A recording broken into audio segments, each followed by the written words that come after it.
Меня зовут Георгий, я изпълнил. В армии служил Бръзветрово, бил командир отделение, уволнил се сержант по заслуга ми. Смотри, здесь. В армии занималась с система, подобная на спецназ систем, но немедленно. После армии начал заниматься кьокушин карате и кикбокс. В момента я лицензиран тренер кьокушин карате, Европас сертификат, Европейския съюз. Я пришел заниматься и научить система спецназ. Это очень хорошая система. В нея нет правил. И она очень приходяща для уличный бой, для самозащита на улице. Но живой бой, для другирования, пияни и так далее. Очень интересная система.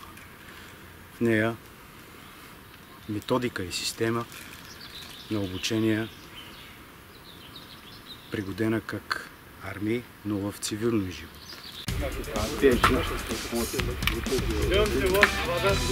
Смотри, пляем, подсаживаем. Здесь лежат. Казвам се Георги, аз съм от България. В армията бях в Елхово, на българо-турската граница, разузнавателна рота, командир на отделение. Уволних се сержант, занимавахме се в армията с една система СРБ. След армията започнах да се занимавам с кикбокс и кьокушин карате. В момента съм треньор кьокушин карате в София с лиценз Европас сертификат. Дойдох в Русия да се запозная с руската система спецназ. Тя е пригодена както за военни цели, така и за цивилни цели.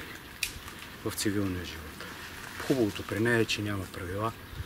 Всичко е по кръгово движение, спираловидно, нещо, което е съвсем ново и съвсем различно. Но организма го приема много добре. Пасва си на човешния.